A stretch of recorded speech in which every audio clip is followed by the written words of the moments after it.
बताओ कि शरद पवार को बोला जाएगा, उद्धव ठाकरे को बोला जाएगा, मोदी को बोला जाएगा, और जब मेरे रसूल के बारे में बोला जाएगा तो तुम सब गूंगे बन जाओगे, तुम कुछ नहीं बोलोगे। मैं आपसे मुखातिब नहीं हूं, मैं इख्तिदार की कुर्सियों पर बैठने वालों से पूछ रहा हूं, बताओ, बोलो। शरद आपको बता रहा हूं और आप गवाह हैं मेरी इस बात का कि जब कमली वाले पर कोई अनाप शनाप बकता है तो कोई नहीं बोलता। भारत के मुसलमानों, मेरी इस बात को याद रखो, ये रात अंधेरी रहने वाली है, लंबी अंधेरी रहने वाली। अगर तुम ये समझ रहे हो कि कोई सेकुलर पार्टी आकर तुम्हारे इस अंधेरे को दूर करेगा, ये अंधेरा क्या है? फिरका परस्ती का अंधेरा, नफरत का अंधेरा। इस अंधेरे में अगर रोशनी अगर कोई पैदा कर सकता है तो आप और हम कर सकते हैं। आप एक चिराग जलाओ अपनी सियासी ताकत का, एक चिराग जलाओ। इस चिराग में तुमको तेल की जरूरत नहीं, इस चिराग में तुमको अपने आंसुओं की और अपने जज्बात की जरूरत है। तुम एक चिराग जलाओ इन तूफानों में, इन नफरत के तूफानों में। इस चिराग को जलाओ और अपनी रोशनी से तमाम माहौल को मुनव्वर कर दो।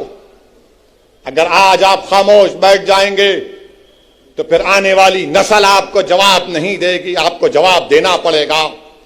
मेरे अजीज दोस्तों और बुजुर्गों, हिजाब, हलाल गोश्त, मस्जिद, अज़ान, CAA सब पे होते होते अब टीवी पर अल्लाह के रसूल सल्लल्लाहु अलैहि वसल्लम की शान में बकवास भी हो रही। एक अंग्रेजी टीवी चैनल के ऊपर भारतीय जनता पार्टी के स्पोक्स पर्सन एक मोहतरमा साहिबा ने रहमतुल्लाह अलमीन सल्लल्लाहु अलैहि वसल्लम पर अनाप शनाप बोल दिया, हमारी उम्मत की मां पर कुछ बोल दिया। मैं पूछना चाहता हूं, क्यों नहीं कांग्रेस बोलती इसके ऊपर, इसके खिलाफ? क्यों नहीं राष्ट्रवादी इस पर कुछ बोलती है? कौन बोलता है? मुसलमान ही बोलता है। असदुद्दीन ओवैसी बोलता है। हैदराबाद में आज कमिश्नर ऑफ पुलिस हैदराबाद के पास एक कुल जमाती डेलीगेशन गया। मगर आपको बता रहा हूं और आप गवाह हैं मेरी इस बात का कि जब कमली वाले पर कोई अनाप शनाप बकता है तो कोई नहीं बोलता। उद्धव ठाकरे के बारे में अगर कोई बोलेगा तो उसके घर को जाकर उसको धमकी दी जाएगी या उसके मुंह पर कालिक फेंकी जाएगी। शरद पवार पर कोई बोलेगा तो थप्पड़ मारा जाएगा। शरद पवार के बारे में कोई लिखेगा तो उस एक्ट्रेस को जेल में डाल दिया गया।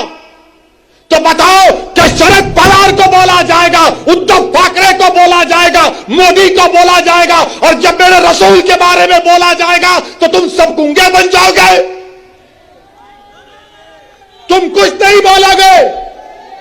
मैं आपसे मुखातिब नहीं हूं, मैं इख्तिदार की कुर्सियों पर बैठने वालों से पूछ रहा हूं, बताओ, बोलो। शरद पवार के बारे में बोले तो थप्पड़ मारकर ऐनक तोड़ दिए।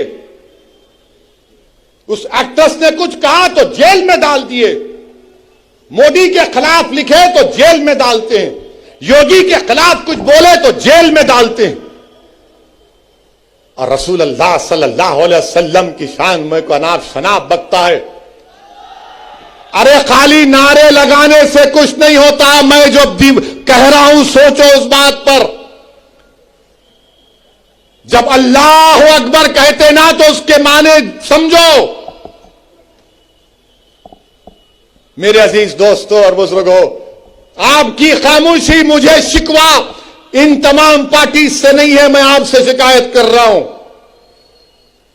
मैं आपके सामने अपना दर्द बयान कर रहा हूं। मैं अपनों के दरमियान में खड़े होकर आपसे भीख मांग रहा हूं। मुझे उनसे उम्मीद नहीं है, मुझे आपसे उम्मीद है। अगर मेरी बात कड़वी लग रही तो अपना एक दीवाना बेटा और भाई समझकर माफ कर दो, मगर मेरा हक बनता कि मैं तुम्हारे सामने बोलूं। अगर तुम्हारे सामने नहीं बोलूं तो कहां जाकर बोलूं, बताओ। मेरे अजीज दोस्तों और बुजुर्गों, इसीलिए आपको अपनी एक सियासी ताकत को मजबूत करना, चाहे जिले सतह पर हो, बल्दिया का इलेक्शन हो, जिला परिषद का इलेक्शन हो, असेंबली का हो, पार्लियामेंट का हो, आपको अपनी आवाज उठानी चाहिए, नुमाइंदा होना चाहिए। मत जाओ इन लोगों की बातों में कि ओवैसी खड़ा होगा तो उन्होंने जीत जाएंगे। अरे जब मैं नहीं भी खड़ा हो रहा हूं तो जीत रहे ना। मुबारकपुर से ताल्लुक रखने वाले कितने यहां पर बताओ, हाथ उठाओ, मुबारकपुर से कितने लोग हैं कि जामिया अशरफिया की बिल्डिंग को तोड़ा गया, कुछ समाजवादी के लोग बोले? नहीं बोलेंगे। फिर आप क्या करेंगे? नहीं इलेक्शन आए, नहीं ओवैसी बोलता अच्छा भाई, मगर आप क्या करेंगे? आप याद रखो, आप हुकूमतों को नहीं बदल सकते, आप अपने नुमाइंदों को कामयाब कर सकते हैं। आपको अपने नुमाइंदों को कामयाब करना है। और हम भारत के प्रधानमंत्री से अपील कर रहे हैं, रिक्वेस्ट कर रहे हैं कि देश के प्रधानमंत्री आप अपने नेशनल स्पोक्स पर्सन के खिलाफ एक्शन लीजिए। अगर आप सबका साथ, सबका विकास, सबका विश्वास की बात करते हैं, आप हमारे खिलाफ रहिए, मगर इतना नफरत मत करिए कि जिसके नाम का सदका हम खाते हैं आप उनके नाम के बारे में अनाप शनाप बक दें। जिसके नाम का हम सदका खाते हैं, देश के प्रधानमंत्री हम आपसे अपील कर रहे हैं कि अल्लाह के रसूल सल्लल्लाहु अलैहि वसल्लम के बारे में आपके स्पोक्स पर्सन ने जो अनाप शनाप बका, आप मुसलमानों के भी प्रधानमंत्री हैं, आप देश के प्रधानमंत्री हैं, आप बता दो ये चीज गलत है, उसको रोको, आप केस बुक करो। देश के प्रधानमंत्री को यह काम करना चाहिए। करेंगे नहीं करेंगे मुझे नहीं मालूम, मगर मुझे यकीन है कि जिसने भी इस तरह की अनाप शनाप बका है उसको उसका सियासी चराग उठता जाएगा, उसको सिक्योरिटी मिलेगी, उसको बड़े बड़े ओहदे दिए जाएंगे।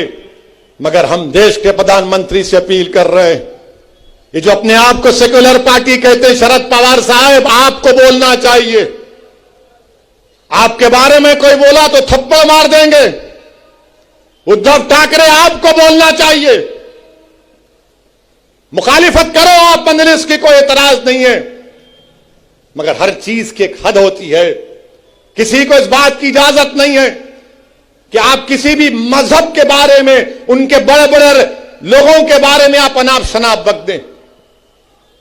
मुझे भी इख्तलाफ है बीजेपी से, शिवसेना से रहेगा जिंदगी भर। मेरे अजीज दोस्तों और बुजुर्गों, मैं आपसे अपील कर रहा हूं कि मुत्तहिद रहिए, और बीजेपी से अपील कर रहे हैं कि ये आप नेशनलिज्म का, भारत से मोहब्बत का दर्स हमको मत दो। आप, हम वो लोग हैं जो हमारे बुजुर्ग जेल में थे, एक खत भी हमारे बुजुर्गों ने अंग्रेजों से माफी का नहीं लिखा। क्या अल्लामा फजल खैराबादी ने काला पानी की सजा में को अंग्रेजों को खत लिखा? फांसी पर चढ़ गए मोदी जी, अंग्रेजों के खिलाफ माफी नहीं मांगी, पेंशन नहीं लिया अंग्रेजों के खिलाफ, अंग्रेजों से अंग्रेज का घर नहीं लिए। हमने कहा यही हमारा भारत, हमारा घर है, लड़ेंगे, अंग्रेजों को भगाएंगे या फिर अपनी जान को कुर्बान कर देंगे। और जिस शख्स का तुम जश्न मना रहे हो, क्या उसका नाम महात्मा गांधी के कपूर इंक्वायरी कमीशन में नहीं आया? जो महात्मा गांधी के कत्ल में कॉन्स्पिरेटर है। सोचो, अगर गांधी से मोहब्बत है तो जबान पर गोडसे और गांधी के कातिलों का नाम नहीं आना चाहिए। मेरे अजीज दोस्तों और बुजुर्गों, आपका बेहद शुक्रिया कि आप तशरीफ लाए, और आपसे अपील करता हूं कि अपनी दुआओं में खालिद गुड्डू के लिए और नवाब मलिक के लिए दुआ करिए। अस्सलाम वालेकुम व रहमतुल्लाहि व बरकातुहू।